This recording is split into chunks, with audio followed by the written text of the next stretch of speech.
What's up, YouTube? This is your boy, the real McCoy boy, and this is my first episode. I'm excited.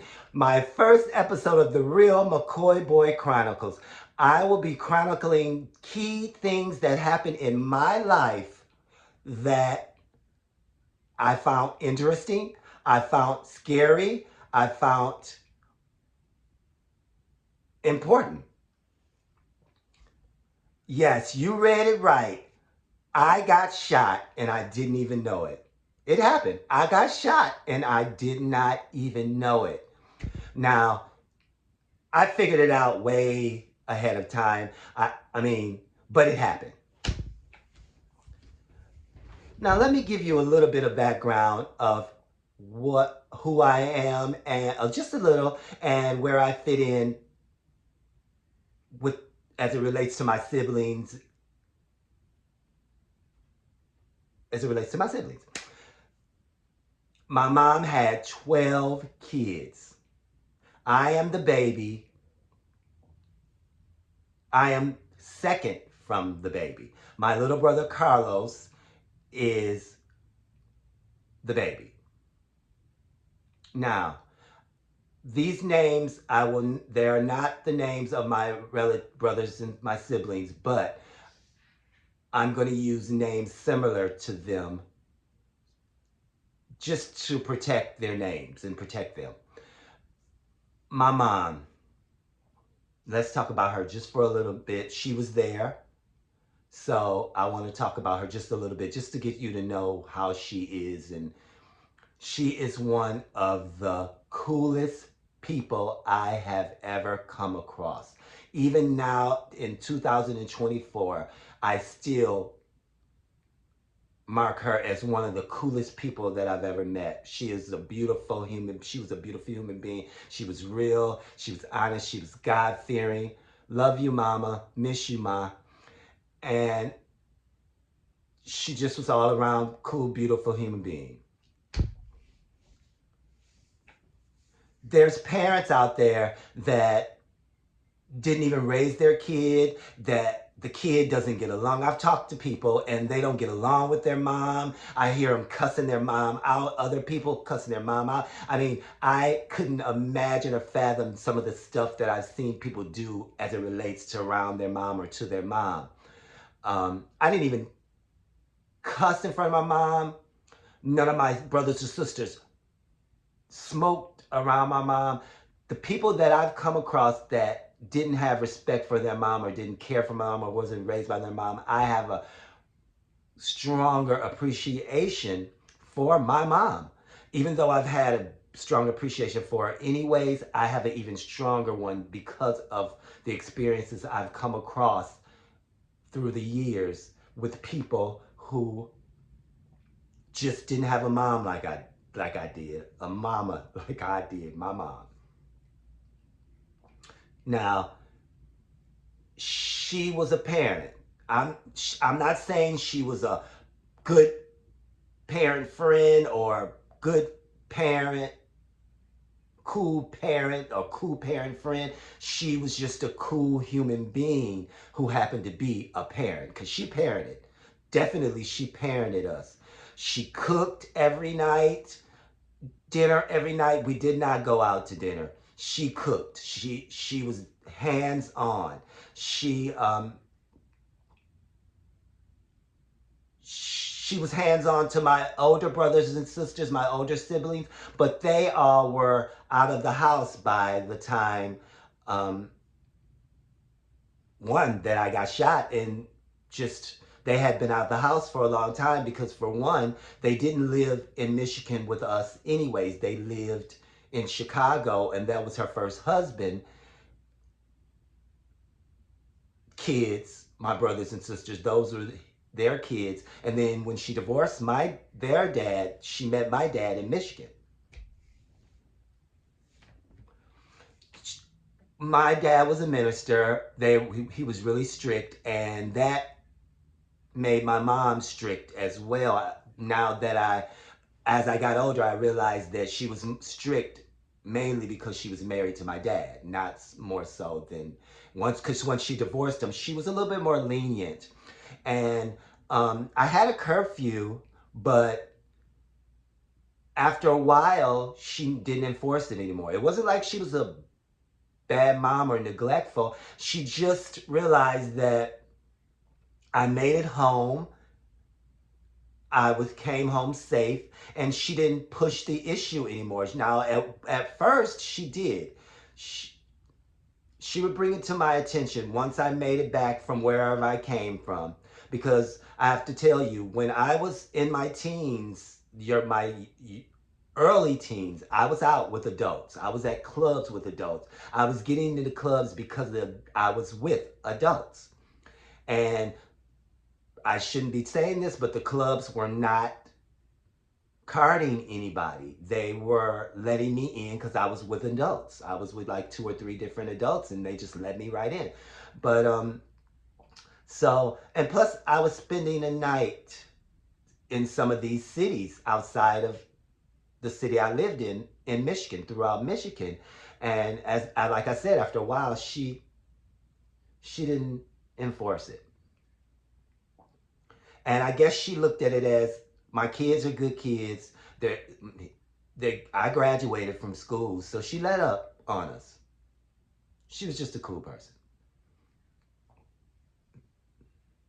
Now, this incident when I got shot, it was at my house. It was at our house. It was a drive-by. If I'm going to be real honest, it may have been the first drive-by shooting in Michigan, if it wasn't one of the first drive-bys in Michigan. Now, because of the fact that we didn't have,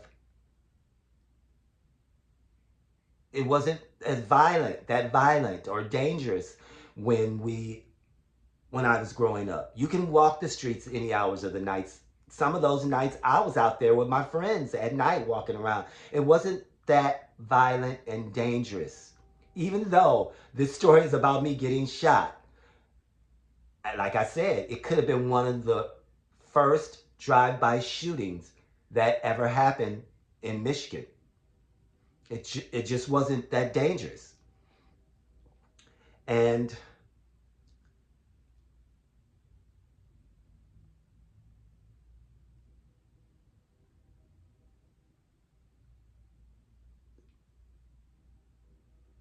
sorry for my pause. When I got shot, it was a regular day. I had been out at night like I usually did, like I just mentioned, and I was sleeping in late. I got up. I made a decision that I wanted to go. Before I say that, I have a lot of relatives in Chicago, and they come back and forth to Michigan and stay with us for like a month or so, just to spend time with us, my siblings spending time with us. And my sister Lilith, my oldest sister, my mom got married at 13, and her husband was 18, and her first kid she had at 13. Don't judge her. So my oldest sister, before she passed, she was like 77 or up in that age bracket. And so she happened to be in Michigan visiting, and she brought one of my nieces from my other sibling, one of their kids. I think it was Roberto, my brother that lives in Florida now. I think it was his daughter, because she still stays in Illinois. And so everyone was having a good time on the porch, you know. I was getting ready to go to the record store because an album just dropped that I happen to like, the group. Um, don't judge me. I didn't take a bath. I just got up. I brushed my teeth. I washed my face. But don't judge me. Leave me alone. But I got up that day. I got up and got ready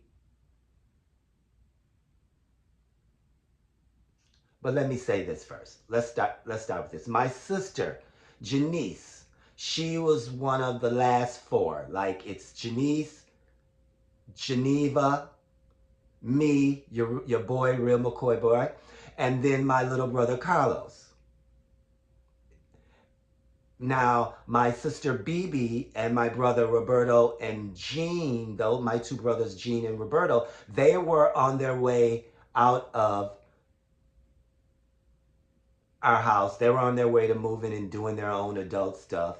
They were the last few oldest people. So it was left with Janice, Geneva, your boy, and my little brother. Janice is the one that would bring all the new music, new or old, into our household for us to be introduced to. My father was a minister, so you know that I told you that in the beginning. He didn't let us listen to secular music. We couldn't listen to secular music. He felt like R&B was devil music, whereas he would have us listening to soft rock instead of R&B. He wouldn't let us listen to R&B. And so after my mom divorced my dad, we were able to be introduced to this stuff, this music, type of music, R&B, and my sister would be the one to bring it in. My sister Janice. Now my sister Bibi, that is one of the ones that were getting ready to move. I think she moved to Florida because she got married. I think she was gone already when this incident happened. But anyways, she used to sing. She had a singing group. She used to sing in clubs and travel all over Michigan and sing with her band. And she would do Phyllis Hyman, and I love Phyllis Hyman, and she's the reason I love Phyllis Hyman. Now, Janice, that brought in most of the music, she happened to bring in Prince, his second album. At this time, we had no clue, our family had no clue about Prince, or we did not even know that he had an album prior to this, and that was called For You. That was his first album. And Janice brought that in and we heard some of the songs on the radio, but we didn't know who this Prince person was at the time. We thought it was a woman. And then when she brought it in, we listened to the whole album, and this is prior to my getting shot. She brought in the whole album, and we listened to it, and my mom was like, he could be my son. He's pretty. He looks like me, you know.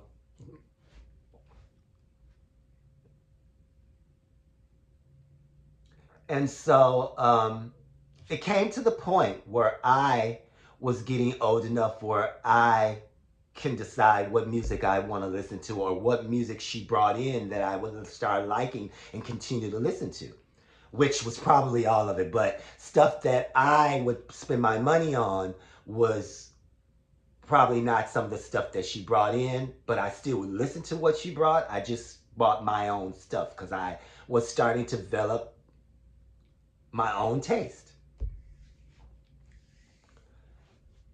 And so DeBarge, the day that I got shot, DeBarge, L. DeBarge, you probably know him, but well, his brothers and sisters was in a group with him. And they were called DeBarge. Their new album dropped the day I got shot, and it was called Share My World. Major hits on that album. Major hits. Like there was a soundtrack song on that album that got really popular.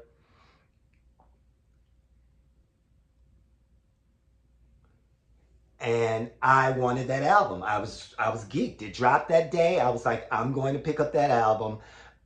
I'm going to Music Planet. That was the name of our record store. They brought in celebrities. When the celebrities would come perform at concerts, they would sit them down on the radio station there at Music Planet and interview them. And so that was a popular record store. So I went to that record store, walked to that record store, to get that album, DeBarge, Share My World. Check out some of the music. It's still on YouTube. Check out some of the songs. Beautiful songs. Major hits. I was so geeked. And I end up getting dressed, walking to the record store. I think the album was like $8.99. This is before vinyl. It was vinyl. This is before CDs, before streaming, because that's what's going on now, streaming. But and I miss those album days. But anyways, I used to just stare at the covers, just to look for different things. I was geeked. I was so excited to go pick it up. I get back with the album. I start to run my bath water. And I put on my pajama bottoms. And I go downstairs to the door. And my family's on the front porch, enjoying the weather, enjoying conversation. You know how it is. You just have a good time on your porch. And you're just summer, you know? And so I come to the door. And I'm like, hey, what's going on, you guys? And they're like, now, before I tell you this, my mom dated a guy named Lee. His cousin lived across the street. Most of us in the neighborhood owned our own homes. Like everybody in the neighborhood knew each other. Not just in the neighborhood, like all around the blocks, like at least 5 blocks away from our neighborhood, we knew people. We were cool with people. It was like we knew everybody. Everybody knew us. It was a really cool neighborhood to be in, cool neighbors. So anybody could have been on our porch. I do know my sister lived from Chicago, and my niece or nephew from Chicago was on the porch. My mom was on the porch. Lee was sitting on the banisters. He was drunk. He drank a lot. When we met him, he was drunk, and he was a good dude. He was a really good dude. He was more vocal when he was drunk. When he wasn't drunk, he was really shy, and he would stay in my mom's bedroom the whole time. And then he would leave and go do whatever he did out in the streets, and then come back. And he kind of lived with us. He would come back, and but he would come back drunk. But when he was sober, he would be so shy. He would stay in my mom's room. And if you caught him out and about through the house sober, he would speak, but he would hurry up and get in that bedroom because it was just something that he was shy.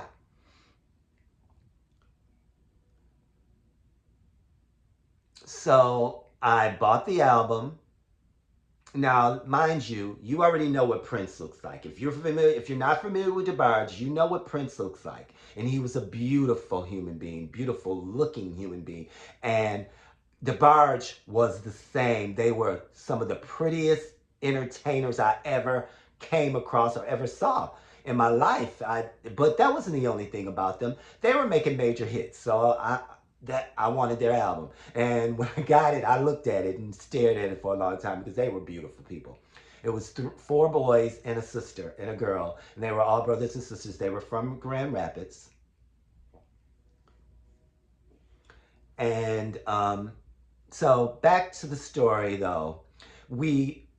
Most of us owned our homes, and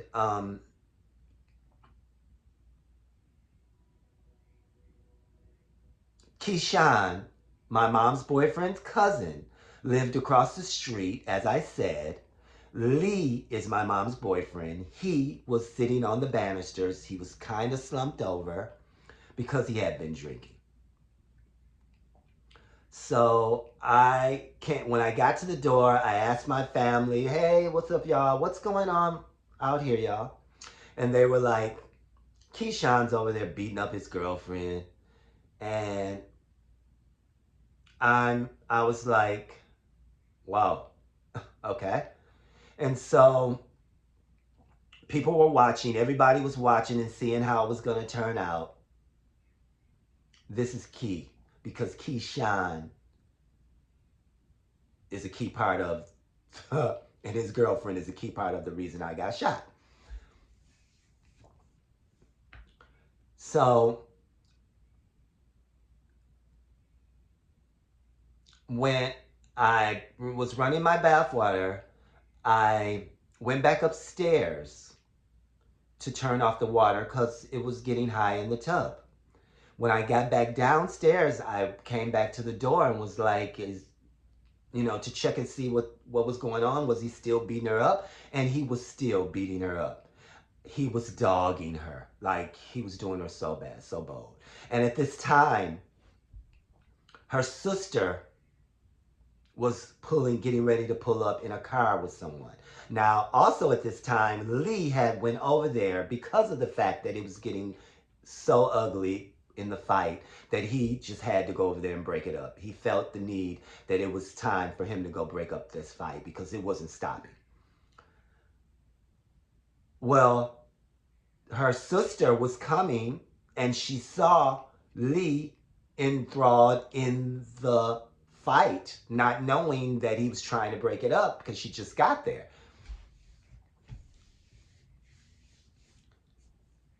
And when she saw this, she got irate. She was using profanity.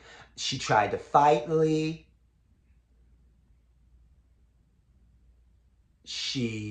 But she knew that he's a man. Now, keep in mind, no shade against lesbian, but she was a lesbian, but she still was a girl. She still was a woman. And Lee was a man. And if she believed in her heart that her sister was getting beat up by two men, she didn't know whether or not she was going to be able to handle Lee.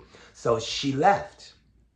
Cussing, profanity, just yelling. And Lee eventually comes back across the street and sits back on the banisters.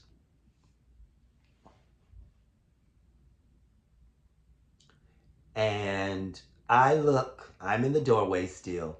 I look over down the street and I see a gun coming out of the car. I saw it. I saw her, I saw the gun, and I don't know if anyone else did, but I informed everyone on the porch that she's got a gun. She's got a gun. So what I did was held the door open, because as far as I'm concerned, I needed to hold the door open and let my family in the house.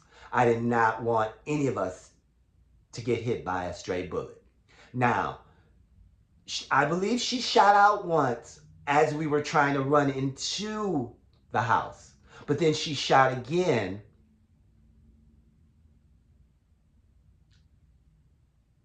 I didn't move fast enough. We were all trying to get to the floor, dash to the floor. I didn't make it. I didn't dash fast enough because that's the bullet that hit me. Now, when this happened, no one knew that I was shot because I didn't even know I was shot. So when this happened, my eyes started getting blurry, my ears were ringing, and I was thinking to myself, because I hadn't said anything to anyone yet that was in the hallway with us that got on the ground. I hadn't, because once the shots rang out, they left. They pulled off. So everybody thought we were all okay. And I still didn't say anything, but my ears were ringing and my arm yanked up like this. The impact of the shot and the bullet severed my nerve, so I didn't feel anything. So that's one of the reasons I didn't know I was shot. And the other reason is because I was a baby. I had never experienced anything like this, and I was still learning life lessons and things. So I didn't know that I was shot. I was clueless. But my hand was up like this, and I was thinking to myself, why is my ears ringing? Why is my hand sitting up like this? What is going on? And then it hit me. I got shot. I got shot. And so I started yelling it. Oh my God, I'm shot, y'all, I'm shot. And my mom, she thought that she got shot. She was like, oh, I think I got shot. I think I got shot. But everybody checked her to make sure she didn't. You know how people are when something happens and their kids are involved and they have a feel some type of sense that they got hurt too, or they feel it too, sort of. And so I guess that's what she was thinking or feeling. And so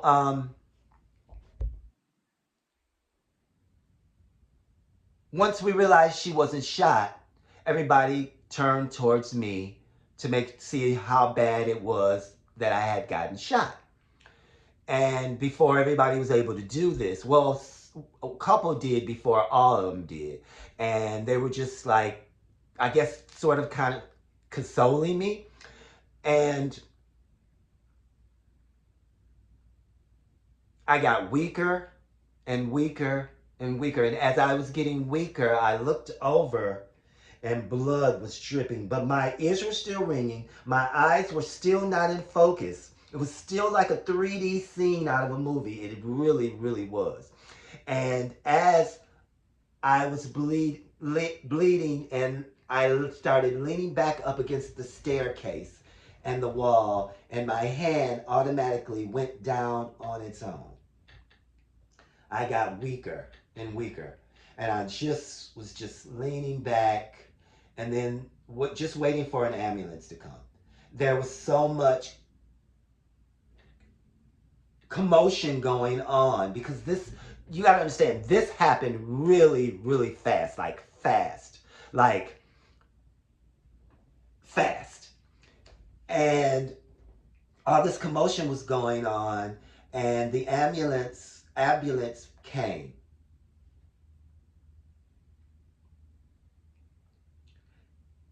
And they put me on the gurney, and the paramedic asked me, what hospital do you want to go to? And mind you, I was still conscious. I had been shot with a severed nerve. This is the bullet wound. This is the operation, and this is where the bullet came out at. Back here. See that spot? Yes, that's where the bullet came out at. And so they asked me what hospital. I said osteopathic because that was where I was born, and that's where I felt comfortable at. And they couldn't do anything for me. They didn't have, I needed a neurosurgeon. I needed some other surgeons, other type of surgeons, and they didn't have those on staff. So they had to take me to St. Mary's. That was closer to my neighborhood, my house. Now, I have to tell you this. I was never mentally the same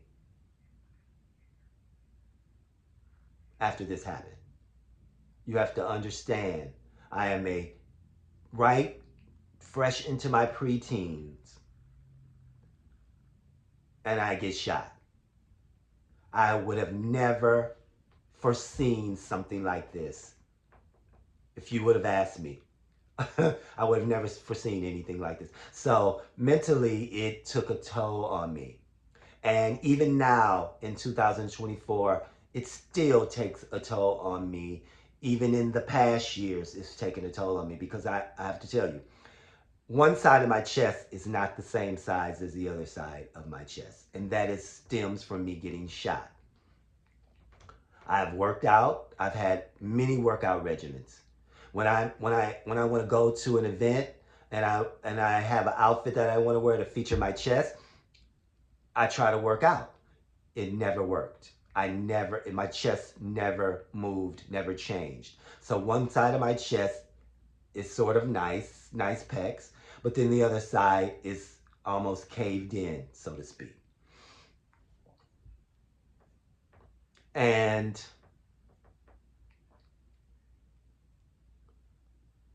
my, so that takes a toll on your mind to know that you're not a full, to think that you're not a full human being. It takes a toll on you.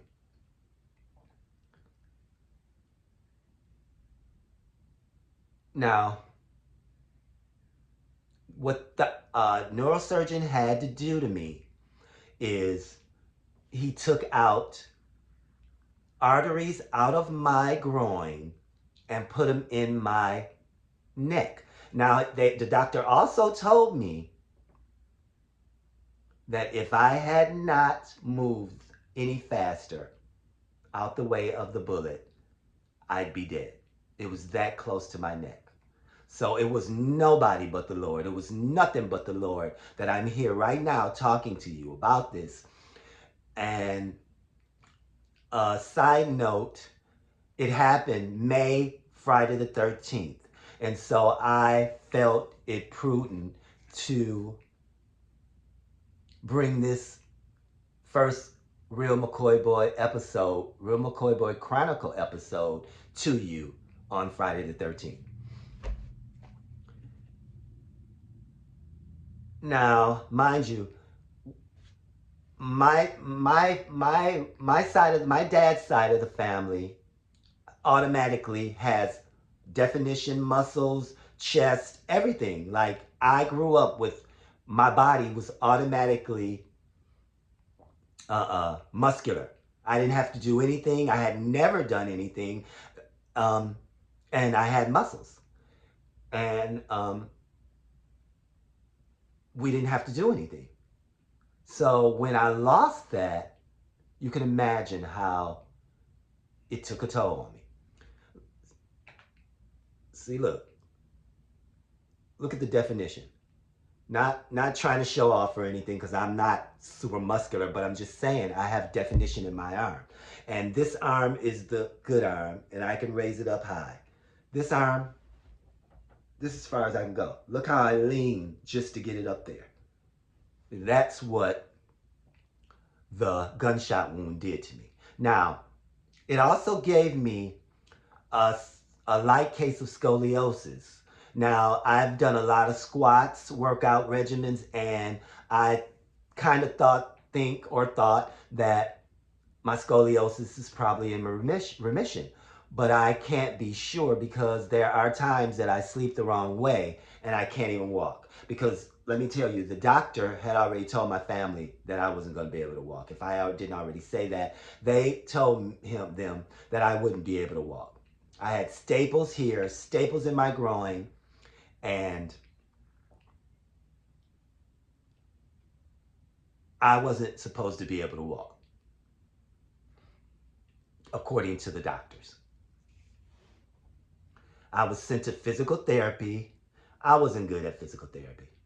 I babied my arm. The physical therapist told me I need to work my arm if I want to heal or if I want it to be better than what it was at the time.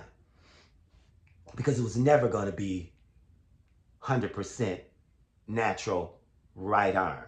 And thank God I'm left-handed. Thank God I'm left-handed. And I also want to thank God that I was the only one that got shot. Because again, it happened real fast. And I'm so thankful that no one else got shot. I'm thankful I was the only one. I wish I wouldn't have gotten shot, but I'm thankful that it wasn't anyone else.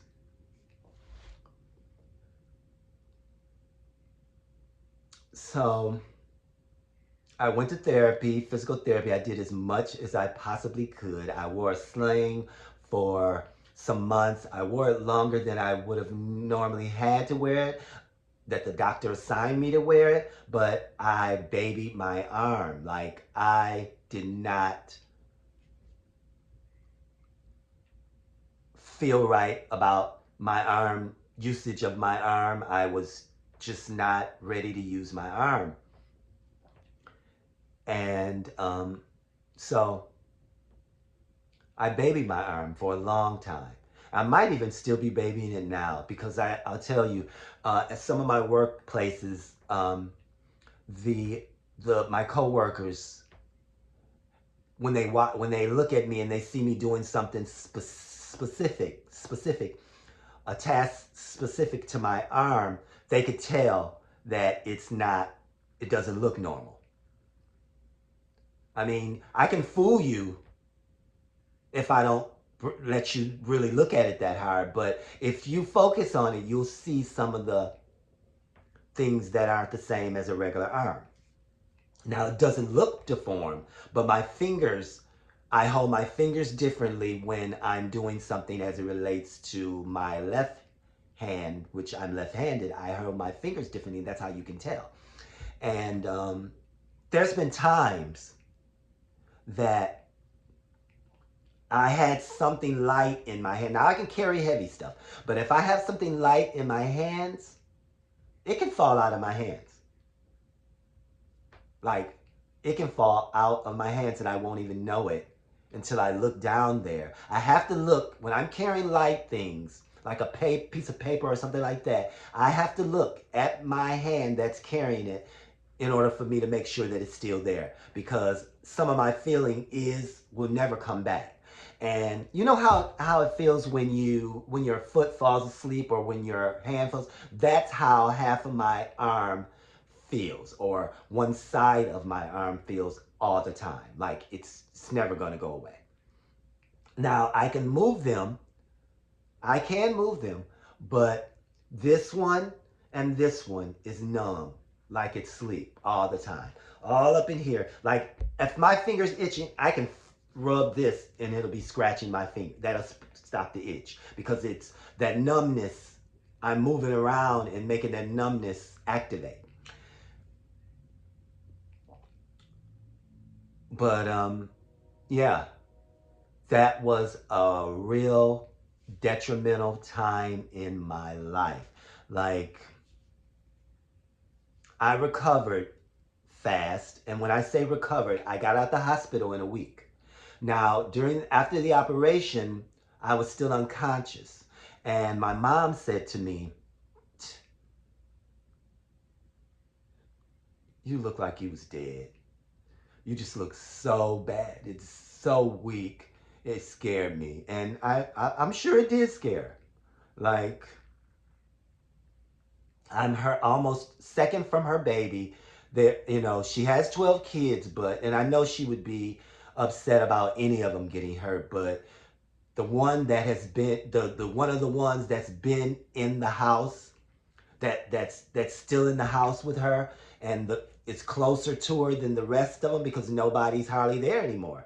And yeah, that had to be detrimental